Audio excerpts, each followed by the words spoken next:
Vamos con la siguiente charla, que se titula El bosque en el contexto del territorio, herramientas de planificación de paisajes en mosaico, que nos la va a impartir Álvaro Gómez.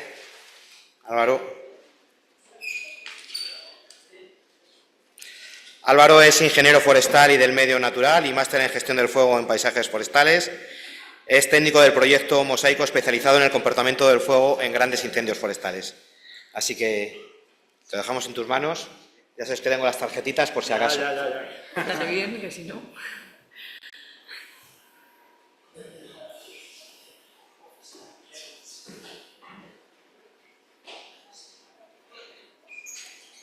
Ya está. ¿Bien? Vale. Lo tienes. Bueno, pues buenas tardes a todos. Antes que nada, pues me gustaría agradecer enormemente a los organizadores, al colegio, por habernos invitado a este magnífico evento como son la Reforesta. Sé y soy consciente de que no es la mejor hora, la hora después de comer, no es lo más apetecible venir a hablar de incendios, pero prometo que voy a hacer todo lo posible para tratar de apagaros las ganas de siesta y encenderos las ideas. La iniciativa que vengo a presentaros es la Mosaico, muchos de vosotros posiblemente las conozcáis, es una forma diferente de mirar al territorio y de planificarlo para, ante uno de los mayores retos que tenemos en la gestión forestal, como son los grandes incendios. Es una iniciativa basada en una estrategia participativa de quienes viven realmente en el campo y de quienes viven del campo, y que para lo cual empleamos herramientas, tecnologías que combinan perfectamente tradición, innovación y sobre todo sentido común con el objetivo de construir paisajes más vivos y más resilientes frente a las principales amenazas tanto presentes como futuras. El contenido de esta presentación he tratado de estructurarlo para que podamos entender en una primera parte el contexto global en el que nos encontramos en la lucha contra los incendios forestales. Veamos luego a nivel particular, a nivel nacional, en qué situación nos encontramos nosotros, las principales vulnerabilidades, los principales desafíos en la gestión contra incendios. Ante este cambio de paradigma veremos qué nos propone la ciencia, qué alternativas, qué modelos de gestión se han visto y se han demostrado y tenemos evidencia de que son más eficaces y más eficientes en esta lucha contra estos grandes incendios. Finalmente daremos un breve repaso al concepto, digamos, al marco teórico que aglutina todos estos modelos de gestión, que es el conocido como Fire Smart Landscape o paisaje inteligente frente a los incendios forestales. Y finalmente veremos cómo aquí en Extremadura hemos sido capaces, de manera más o menos exitosa, de utilizar este concepto teórico y tratarlo de aplicar al territorio, al terreno, a través de la iniciativa Mosaico, con más de 8 años de experiencias.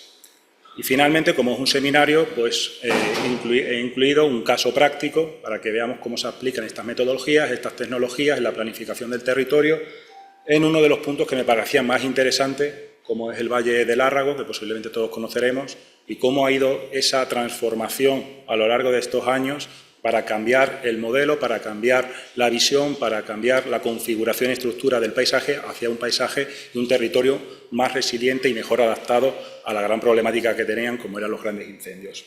Y finalmente, pues, unas breves conclusiones. Pues bien, sin más preámbulos, si tenemos que hablar del contexto global, cómo se están desarrollando los incendios a nivel mundial, podemos ver y hemos notado un cambio en los regímenes de incendio, ¿no? Este concepto que habla un poco de las variables promedio que caracterizan nuestros incendios y que en las últimas décadas se han ido modificando y se han ido evolucionando de manera drástica y significativa. Como conclusión, pues que tenemos un aumento en la frecuencia, en la intensidad, peligrosidad y en la severidad de grandes incendios forestales, fundamentalmente provocados por dos grandes factores: un factor climático, que ya posiblemente todos conozcamos, la emergencia global, el calentamiento global, que genera un incremento de eventos meteorológicos extremos, como son las olas de calor, como son los periodos de sequía, que provocan un aumento en la temperatura, un desplome de las humedades relativas, regímenes de vientos extremos, una inestabilidad atmosférica, y todo esto pues lleva a modificar y a generar una mayor disponibilidad del otro gran factor, que es el combustible, ¿no? Tenemos ya cada vez una mayor continuidad de combustible forestal, provocado también y una homogenización provocado por la pérdida de usos, y que esto lo que provoca es un aumento, una mayor carga y disponibilidad cuando se junta con este factor climático. ¿Qué provocan ambos? Pues que cuando se juntan unos y otros, pues tenemos eventos que alcanzan un comportamiento extremo del fuego. Esto puede ser o bien por ellos mismos, es decir, eventos que han alcanzado esas condiciones extremas, o bien también, y estamos teniendo más casos, porque se produce una múltiple simultaneidad de eventos que por sí solos no alcanzan un comportamiento extremo del fuego, pero sí, cuando tenemos estas circunstancias, pueden alcanzar pues, esa categoría de desastre, ¿no? y de megaincendios, que son los que tenemos actualmente. Para los que no estemos muy familiarizados Si no estáis muy familiarizados con terminología de incendios, aquí simplemente vengo a hablaros sobre las principales variables del comportamiento del fuego. Entre ellas, pues, bueno, destaca posiblemente la longitud de llama, quizás sea la más clara, la que podamos ver mejor en el campo, pero también pues, otras de gran importancia, como pueden ser la intensidad del frente de llama, como pueden ser la velocidad de propagación, la existencia de pirocúmulos o la capacidad de estos megaincendios para generar spotting o actividad de focos secundarios, ¿no? Pues bien, hasta entonces todas estas variables estaban en umbrales que podríamos considerar normales. El problema es el incremento tan drástico que estamos teniendo de eventos de incendios que alcanzan estos valores extremos de comportamiento del fuego. Para que os hagáis una idea, el umbral en cuanto a intensidad de frente de llama de este tipo que separa los fuegos normales de un comportamiento extremo suele estar entre los 10.000 kilovatios metro, y en cambio tenemos ya casos concretos registrados, como pueden ser en Estados Unidos, como puede ser en Canadá o incluso en la vecina Portugal, donde se han alcanzado intensidades de frente de llama superiores incluso a los 100.000 kilovatios metro. Por tanto, este tipo de incendios, este tipo de eventos, están fuera de lo que conocemos como capacidad de extinción, ¿no? Incendios fuera de capacidad de extinción es un término que posiblemente muchos ya estemos adaptados, lo habremos escuchado en los medios de comunicación, pero lo que me gustaría transmitir es que realmente no es una cuestión tecnológica, no es una cuestión de presupuesto. Es decir, cuando estos incendios alcanzan estos niveles es por una cuestión física. Es decir, hacen que la intensidad, el poder calorífico de estos incendios hagan inoperante cualquier incremento, ya sea a nivel presupuestario o ya sea a nivel de medios, tecnologías, medios aéreos, etcétera. Como ejemplo, en el gráfico que tenemos a nuestra derecha, en el caso de Estados Unidos, podemos ver cómo a pesar del esfuerzo en el incremento del presupuesto en extinción de incendios, la tendencia de las superficies afectadas por esto sigue aumentando.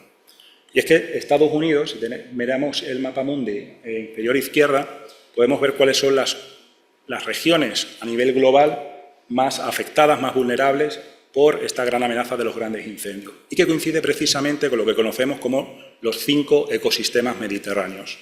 Tendríamos obviamente nuestra cuenca mediterránea, pero también tendríamos el oeste de Norteamérica, el oeste de la costa de Latinoamérica, de Sudamérica, el sur de África o el oeste de Australia.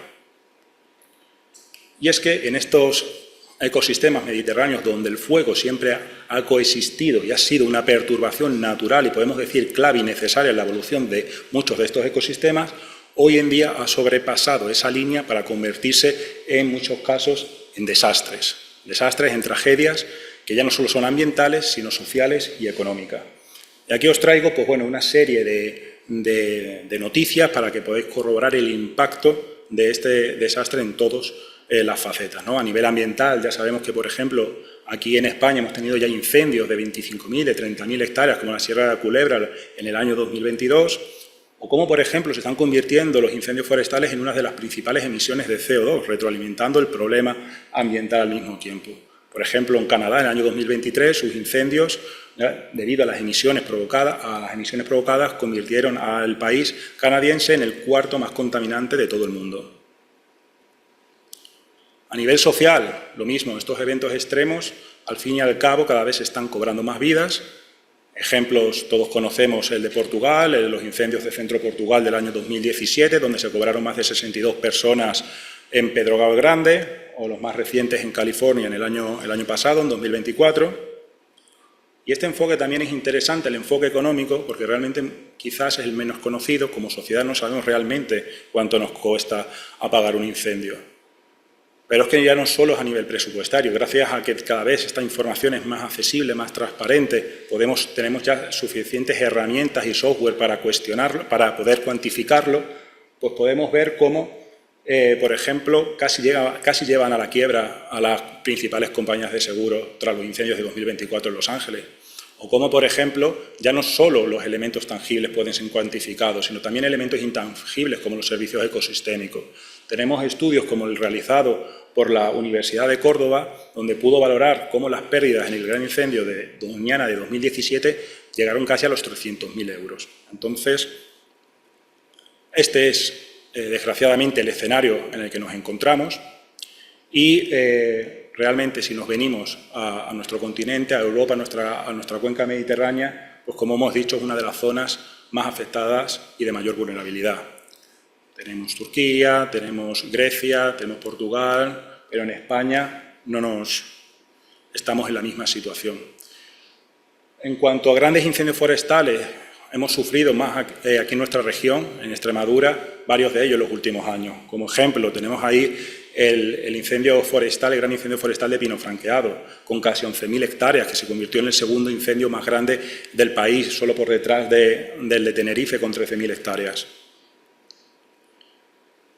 Y acorde a las estadísticas, pues bueno, podemos sacar varias conclusiones. Si hacemos un estudio estadístico de los incendios aquí en España, podemos ver cómo efectivamente, gracias a un aumento en los presupuestos, hemos podido reducir el número de siniestros totales, entendiendo los siniestros totales, este cómputo global, como conatos, como incendios y como grandes incendios.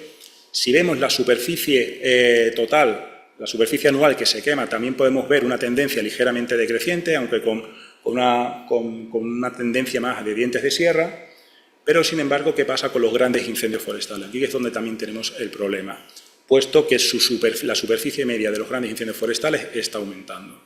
Como dato, el que os pongo ahí, en España, en el año 2022, tuvimos 10.507 siniestros, de los cuales solo 57, podemos estar hablando del 0,3-0,6% del total de los siniestros totales, llegaron a convertirse en grandes incendios forestales. Pero, sin embargo, fueron los responsables del 83% de la superficie total afectada, casi 222.000 hectáreas. Por tanto, ahí es donde debemos enfocarnos en saber la casuística de esta problemática, que es similar al diagnóstico que hemos hecho en temas globales. Sin embargo, aquí es verdad que está más acentuado el factor socioeconómico, ¿no? Tenemos cómo aquí podemos ver el gran abandono rural que hemos tenido, los procesos de despoblación, que lo que han provocado es una matorralización de nuestros montes con una mayor disponibilidad de combustible para arder cuando se juntan con condiciones meteorológicas adversas propiciadas por el cambio climático. Esto unido también a lo que conocemos como paradoja de extinción, en el cual nuestros dispositivos de extinción cada vez son más eficaces. Pues recordemos el dato anterior, son capaces de hacer que el 99,8-99,6% de los siniestros no pasen a ser grandes incendios forestales, pero como consecuencia de eso están quedando mucha superficie sin arder, que puede ser potencial superficie para futuros grandes incendios. Por tanto, si ya tenemos identificado el problema, que son los grandes incendios forestales, cómo combatirlos, debemos echar un vistazo a cuál ha sido la estrategia en España para combatir los incendios. En primer lugar, en las décadas de los 80, los 90, principios de los 2000, podíamos ver que teníamos un gran número de conatos, un gran número de igniciones. Pues, digamos, la línea estratégica para erradicar esta tendencia fue la de fuertes campañas de sensibilización. Con eso se permitió reducir esa tendencia. Cuando ya tuvimos a principios de los 2000 ya problemas con incendios de intensidad moderada y alta, pues ahí la solución fue aumentar el presupuesto en extinción, profesionalizar a nuestros dispositivos de extinción, una mayor equipación tecnológica, y de esta manera pudimos resolver este problema. Sin embargo, el reto al que nos enfrentamos ahora de los grandes incendios forestales, ya tanto la sensibilización como la extinción no son suficientes. Y lo único que nos queda en este caso es la prevención. Y es que tiene su fundamento. Si realmente estudiamos el comportamiento del fuego. Vemos que el famoso triángulo de comportamiento del fuego, de la propagación de estos, dependen tres grandes factores: el factor topográfico, el factor meteorológico y el factor de combustible. Obviamente, el factor topográfico no lo podemos alterar. Sabemos que los procesos de cambio orográficos hablamos de miles o millones de años. A nivel climático, sabemos que todas las medidas que podamos lanzar van a ser a medio o largo plazo, con procesos de décadas o siglos en varios casos. Por tanto, el único elemento sobre el que cabe alguna gestión en este caso es el combustible. Y, al fin y al cabo, un territorio gestionado desde las pocas estrategias que podemos tener antes del inicio de un fuego. Por tanto, ahora vamos a ver, ¿no? Nos queda saber si ya tenemos el camino, que es la prevención. Debemos saber, con evidencias, qué nos dice la ciencia sobre qué modelos de gestión podemos aplicar para que qué modelos son más eficaces y más eficientes, pues, en términos de prevención. Pues aquí, como no quiero aburriros tampoco mucho, he traído 3 diapositivas, ¿no?, que al fin y al cabo vienen a resaltar lo mismo. En este caso hablan como el modelo de gestión más eficaz y más eficiente para la prevención de grandes incendios forestales son los sistemas agrarios de alto valor natural, donde también incluimos los mosaicos agroforestales, de los que posteriormente hablaremos, y como podemos observar en estas figuras son capaces de reducir, son los que mejor reducen el área quemada total, también reducen la frecuencia y la recurrencia de incendios.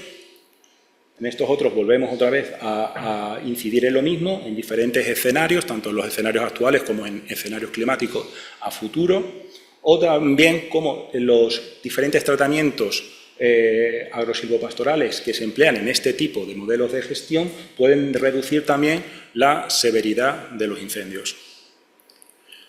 Y este quizás, que es más clarividente, es un estudio que se realizó aquí en España, en el norte, concretamente en La Rioja, donde se hizo un estudio de los incendios a partir de 1987, donde se cambió el modelo de gestión y se incorporó el desbroce con mantenimiento posterior de pastoreo controlado. ¿Cuáles fueron los resultados? Pues una reducción del 83% de la superficie media de los incendios en esta zona. Por tanto, son más que numerosas las evidencias que tenemos para poder atacar, digamos, este gran desafío que tenemos de los grandes incendios. Todo esto, este concepto teórico, es lo que se conoce, como he dicho, como territorios inteligentes frente a los incendios forestales. Al fin y al cabo, la premisa fundamental de este concepto es que el bosque no puede entenderse ni gestionarse de forma aislada. Necesitamos el paisaje, pero también necesitamos el paisanaje, necesitamos el conocimiento técnico, pero también necesitamos el conocimiento tradicional, y entre todos, a través de un proceso participativo, generar esas líneas estrategias que nos permiten atacar de manera eficaz y eficiente el problema. Pues bien, con esta idea es la que tratamos de llevar a la realidad aquí en Extremadura a través del proyecto Mosaico. Este proyecto surge en el año 2016 después de un gran incendio forestal de acebo de 2015, donde se quemaron más de 8.000 hectáreas, en el cual se generó un movimiento social muy importante que criticaba la manera de gestionar y de la alta recurrencia de grandes incendios forestales en estas comarcas del norte de Extremadura, y que al final acabó cristalizando. Este movimiento se coordinó a través de la Universidad de Extremadura, fundamentalmente por el doctor Fernando Pulido, y acabó cristalizando con un convenio con la Junta, con un objetivo muy claro, que era el de reducir el riesgo de incendios en zonas de alto riesgo, como eran Sierra de Gata y las Urbes, pasando de un modelo reactivo, en el cual estamos esperando que suceda una catástrofe para provocar cambios, a un modelo proactivo de preparación del terreno y adaptación ante las realidades y sus amenazas. En un breve repaso de lo que ha sido la historia de Mosaico, como he dicho, lo que busca el nombre ya es muy claro. Busca un mosaico en un bosque homogéneo, en un bosque predominantemente forestal, y de ahí busca implementar esos mosaicos agroforestales. ¿Qué entendemos por mosaico agroforestal? como la configuración heterogénea de un paisaje predominantemente forestal a través de la inserción de los usos agrícolas, ganaderos, forestales o mixtos que permitan modificar significativamente los modelos de combustible y permitan reducir la velocidad de propagación del fuego o facilitando también, obviamente, las labores de distinción de las labores de los dispositivos de extinción.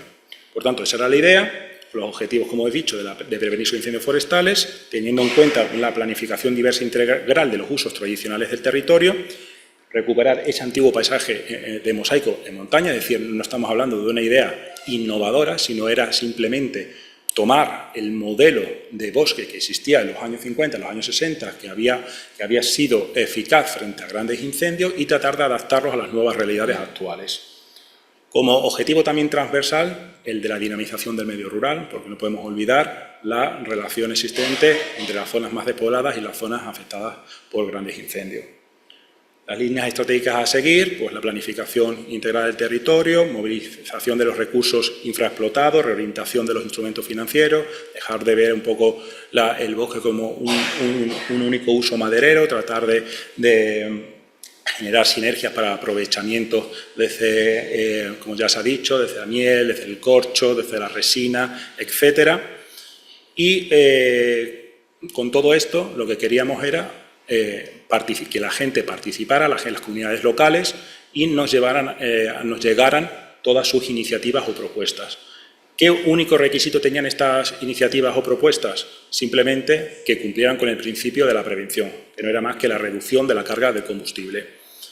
Fomentamos también el asociacionismo y cooperativismo, luchamos también por un cambio de políticas, tratar de generar evidencias que nos permitieran argumentar y tener esa influencia en la toma de decisiones y poder también cambiar esas políticas que nos permitieran tener un marco legal y administrativo más favorable y transformación de los productos agroforestales. Y finalmente los instrumentos, cómo podemos llevar esto a la práctica a través de los que nosotros denominamos cortafuegos productivos, que vendrían a ser esas teselas del mosaico que buscamos ideal, así como las zonas estratégicas de gestión. Pues bien, una vez explicado qué es el proyecto Mosaico, qué es la iniciativa Mosaico, vamos a ver dónde se ha desarrollado, como digo, desde el 2016, sigue actualmente. Y lo iniciamos en las comarcas de Sierra de Gata y las Urdes, una superficie de unas 157.000 hectáreas aproximadamente, de las cuales 120.000 hectáreas están declaradas como zonas de alto riesgo, además de tener también la peculiaridad y el hándicap, en algunos casos, de que muchas de estas zonas tienen la figura de espacios protegidos, ya sea bien zona C o zona CEPA. ¿Por qué? ¿Por qué esta zona? Pues bueno, en esta diapositiva yo creo que queda bastante claro. Este es el histórico de grandes incendios forestales, más de 500 hectáreas, desde el año 85 en adelante, lo cual deja bastante claro la gran recurrencia de grandes incendios forestales en estas dos comarcas, en especial en las Urdes.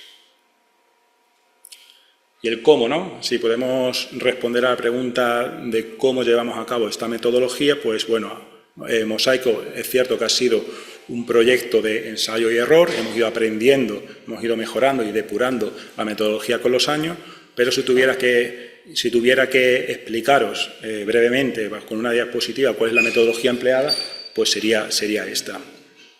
Es una metodología que lleva muchos años, pero que al fin y al cabo también hemos conseguido que sea una metodología, además de viable, además de costo eficiente, también que sea replicable a otros territorios. Pues bien, como lo voy a explicar ahora brevemente, simplemente deciros que, bueno, consta de una primera fase académica, social, donde el objetivo fundamental es crear esa red local de agentes locales del territorio, desde ganaderos, agricultores, propietarios y gestores forestales, incluir también negocios, empresas, asociaciones, etcétera. Tratar de entre todos generar un grupo multidisciplinar que permita el diseñar una estrategia común y a partir de ahí pues una fase más de posicionamiento y escalado. Con esto llegamos a una fase prácticamente que se puede hacer paralela, una fase más técnica por la cual, a través de las tecnologías, somos capaces de analizar el territorio y poder incluir todos estos inputs que vamos a necesitar para ver realmente el riesgo y el peligro de incendio en estas zonas. De ahí tenemos también la parte de combustible, luego la parte meteorológica también es fundamental para incluirlo luego en los softwares de simulación de incendios. Analizamos perfectamente cómo son el histórico de incendios de esas zonas, el incendio tipo, y a partir de ahí, con nuestro software de simulación, nos permite generar salidas sobre los principales caminos del fuego y poder identificar cuáles son las zonas estratégicas de gestión.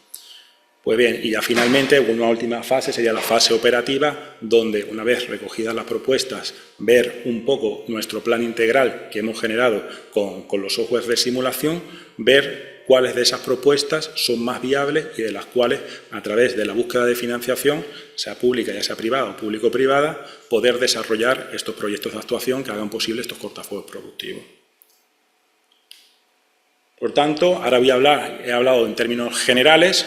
Si hablamos un poco de nuestra experiencia desde el 2016 en adelante, en esta primera fase académica, que como digo, desde el 2017 al 2021, la Universidad de Extremadura lo que hizo es recorrerse todos los municipios de estas comarcas. Se hicieron multitud de sesiones informativas y formativas a las cuales acudían todas las comunidades locales de los municipios interesados y recogíamos todas las propuestas que, como hemos dicho, tenían que tener únicamente el objetivo de reducción de la carga de combustible. Al principio dejábamos varios buzones en los ayuntamientos indicados, al final luego generamos un portal web donde fue mucho más fácil recibir estas propuestas y donde colgábamos vídeos de éxito donde bueno, pues pudieran animar al resto de pequeños emprendedores a llevar a cabo sus actuaciones. Esto sería un poco la gráfica que muestra cómo ha sido la recepción de propuestas en todos estos años. Como vemos, los primeros meses tuvimos en la línea azul podemos ver un aluvión tremendo de propuestas. Luego, a lo largo de los años, podemos ver cómo se han ido reduciendo. Si bien es cierto que en pro de una mayor calidad de ese tipo de actuaciones. ¿Por qué? Porque hemos contado ya con asociaciones, pasamos de pequeñas actuaciones de 0,5, 1 hasta 5 hectáreas, a los últimos años llevar a cabo proyectos de centenares o miles de hectáreas. Entonces, eso al fin y al cabo no se refleja en la gráfica, pero lo que sí es interesante es el acumulado, que lo podemos ver en la línea roja, lo cual no llega a tener una conducta asintótica, lo cual está mostrando que seguimos recibiendo propuestas. Como dato interesante, decir que 1 de cada 3 propuestas en todos estos años han sido ejecutadas. Estamos hablando de un 33% de cristalización de esas propuestas, de esas iniciativas, lo cual para este tipo de proyectos participativos es un dato pues, que nos hace sentir muy orgullosos. En la fase técnica, en la cual hemos hablado que la principal unidad de cambiar el paisaje son con cortafuegos productivos, son con estos aprovechamientos que pueden ser ganaderos, agrícolas, forestales o mixtos, pues nuestro objetivo es modificar sustancialmente sus modelos de combustible, pasar de modelos de combustible más inflamables a aquellos que sean menos. Por poneros un ejemplo, hablando de modelos combustibles de Rotherham, por ejemplo, con cortafuegos productivos de carácter agrario pasaríamos de modelos 4 y 7 a modelos 0 y 1, en caso de aprovechamientos o cortafuegos productivos forestales, de modelo 7 bastante inflamable y presente en el norte de nuestra región, a modelos menos inflamables como ese modelo 9, o en aquellos aprovechamientos o cortafuegos productivos ganaderos, pasar de modelos 4 o 5 a modelos 1 o 2. Como dato importante también decir que a lo largo de todos estos años todo ese tipo de actuaciones se han ido monitorizando con el objetivo también de crear evidencia y de un poco medir el impacto que estábamos teniendo en el territorio. Podéis ver aquí figuras del último artículo que se publicó y donde se llegaba a la conclusión de que un dato obvio, que es que a medida que incrementamos los escenarios, incrementándoles la gestión, el índice de gestión del territorio, se iba reduciendo, obviamente, la superficie media de los incendios en estas comarcas. Estos trabajos técnicos se han desarrollado también en conjunto con la administración regional o administraciones locales. la Administración regional, en concreto con la Dirección General de Extinción y Prevención de Incendios. Hemos llevado a cabo trabajos para identificar cuáles son las zonas potenciales de sufrir riesgos de más de 5.000 hectáreas. Pero también a nivel más local, trabajamos por ejemplo con municipios como Pino Franqueado, en las Urdes, donde después del gran incendio de 2023, pues se está, digamos, asesorando técnicamente, generando una propuesta de cambio de modelo de territorio que se alinee también con los objetivos que se pretenden en estas zonas, como son de proyectos de captación de carbonos, etcétera. Pero bueno, nuestro objetivo es el de poder identificar cuáles son las zonas estratégicas de gestión, también cuáles son zonas potenciales para ser recuperadas con cortafuegos productivos y romper un poco esa homogeneidad forestal que existe en estas comarcas para, digamos, ponerle barreras al fuego.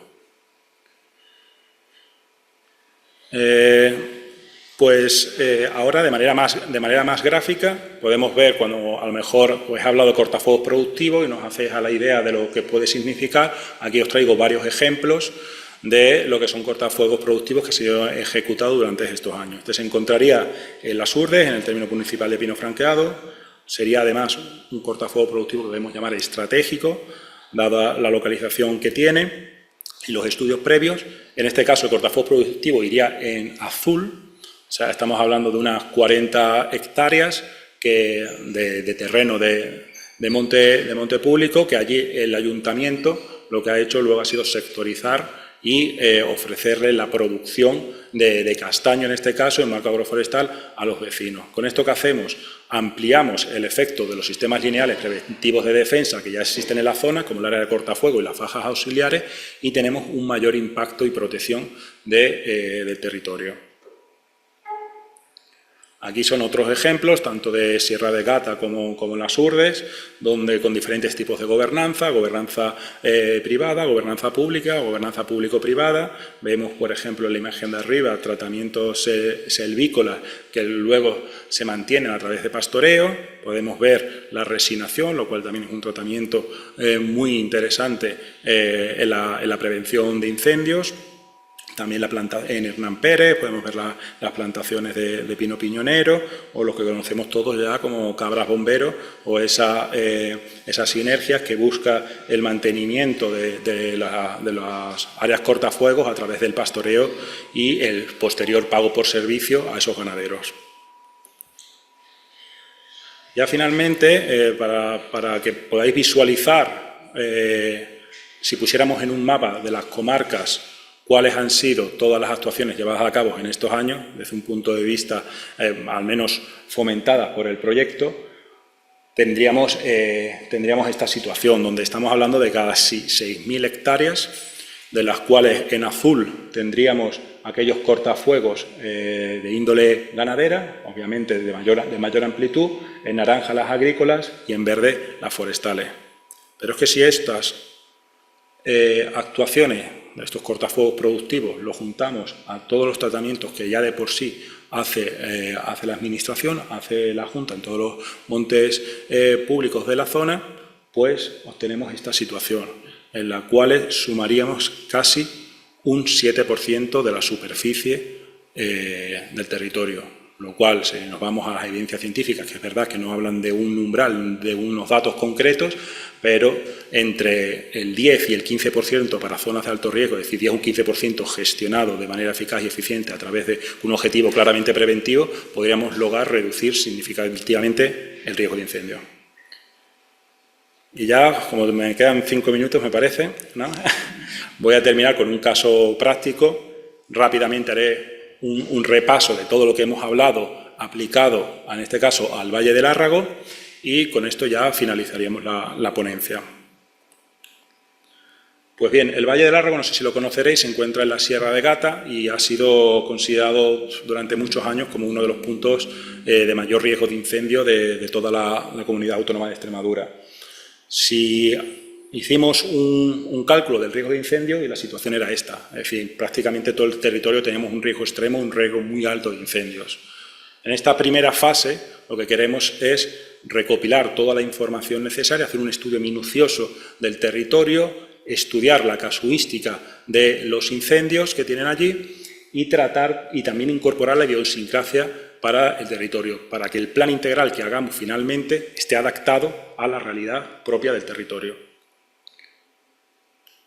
En esta segunda fase, como os he dicho, donde se caracteriza más los datos climáticos, lo que se hace es un estudio del histórico de incendios, un estudio de las situaciones sinópticas que han provocado estos grandes incendios en la zona y poder identificar los incendios tipos de nuestra zona de estudio. En el caso del Lárrago, pues identificamos que eran la mayoría de ellos incendios con factor vientos nocturnos propiciados por situación sinóptica con atención no-Norwicki o también incendios topográficos de valle, lo cual es una información importante porque cuando realmente todos estos datos los incorporemos a la simulación de incendios y las salidas que obtengamos nos van a servir, van a ser criterios fundamentales para saber qué tipo de zona estratégica identificar y cuál no. Pues como hemos dicho, una vez que hemos recopilado datos, que esto quizás sea la parte más, la que más tiempo demora, la recopilación de datos de calidad para luego a la hora de incorporarlos a los softwares de simulación, en este caso Flatma, seguir este procesado a través de los módulos de Minimal Travel Time para conseguir cuáles son los caminos fundamentales, los caminos principales del fuego y identificar esos puntos, esos nodos de propagación que son los que a través tanto de criterio técnico como de criterio tradicional, de criterio experto, nos van a permitir identificar las zonas estratégicas de gestión de nuestro territorio. Y eso es lo que se hizo, y en el caso del Valle del Lárrago, pues aquí las tenemos plasmadas. En verde son los principales caminos del fuego estudiados, después de incorporarle todos los datos necesarios, y en azul podríamos ver cuáles serían una propuesta de zonas estratégicas de gestión para nuestro valle. Pero, como he dicho, no todo son zonas estratégicas de gestión. Estas zonas estratégicas de gestión que hoy en día tienen todavía no están en pleno desarrollo y todavía no se están implementando, realmente son competencia de la Dirección General de Extinción y Prevención de Incendios, pero nosotros lanzamos la propuesta y además de eso tratamos de buscar cuáles son otras zonas potenciales de cortafuegos, que aunque no sean estratégicos, pero sí su labor ayuda a conseguir todos los objetivos que nos planteamos. Para ello, ¿qué técnicas solemos utilizar? Utilizamos las imágenes de vuelo americano del 56 y 57, que generalmente solía ser la época donde había un mayor índice de gestión en nuestros territorios, sobre todo en las zonas del norte de Cáceres, y ahí, a través de fotointerpretación, podemos estimar cuáles son aquellas zonas que se pueden recuperar, bien zonas agrícolas o bien zonas de bancales, que serían interesantes desde el punto de vista de la prevención. Recuperación de antiguos olivares de montaña, recuperación de antiguos castañares, cualquier tipo de tratamiento, como hemos visto, que pueden ser agrícolas, ganaderos, forestales o mixtos.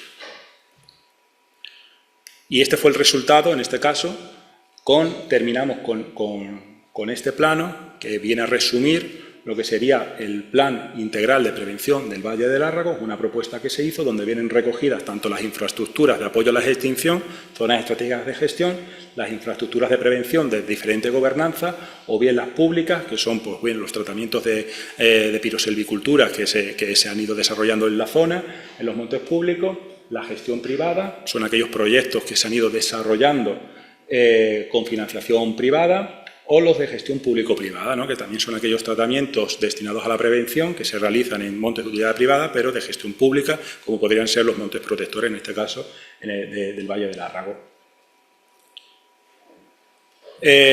Además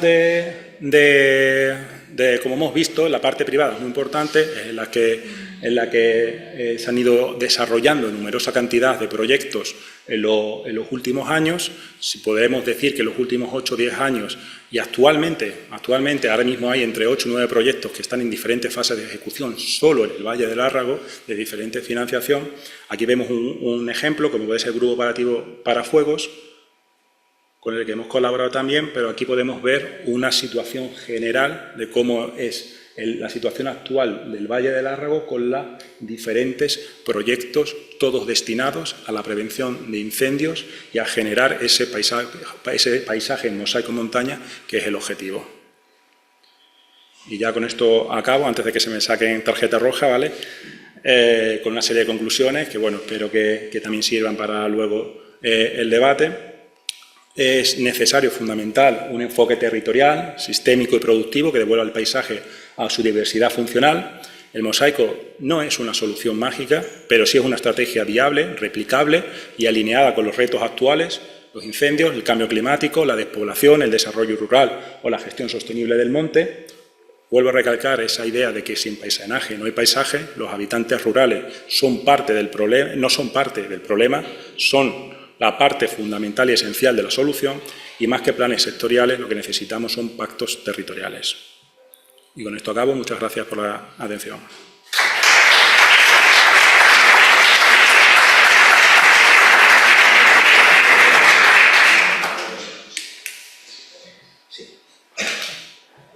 Muchas gracias, Álvaro. No ha hecho falta sacar tarjeta roja, pero has estado ahí. Bueno, ¿tenemos oportunidad de hacer alguna pregunta ahora a Álvaro o lo dejamos para después, para la mesa redonda? Como veis, hay alguna que queráis ahora por su inmediatez el trasladársela ahora a Álvaro. Si no, hacemos ahora una pequeña pausa. Vamos a hacerla de 20 minutos en lugar de la media hora que teníamos previsto, si recuperamos esos 10 minutos. A -5 aquí. ¿Os parece bien? Pues venga, hacemos una pausa rápido. No os quedéis aquí en la puerta como antes, y subimos rápido y bajamos. Y a los que están detrás de la pantalla, pues lo mismo, a -5, estamos de vuelta.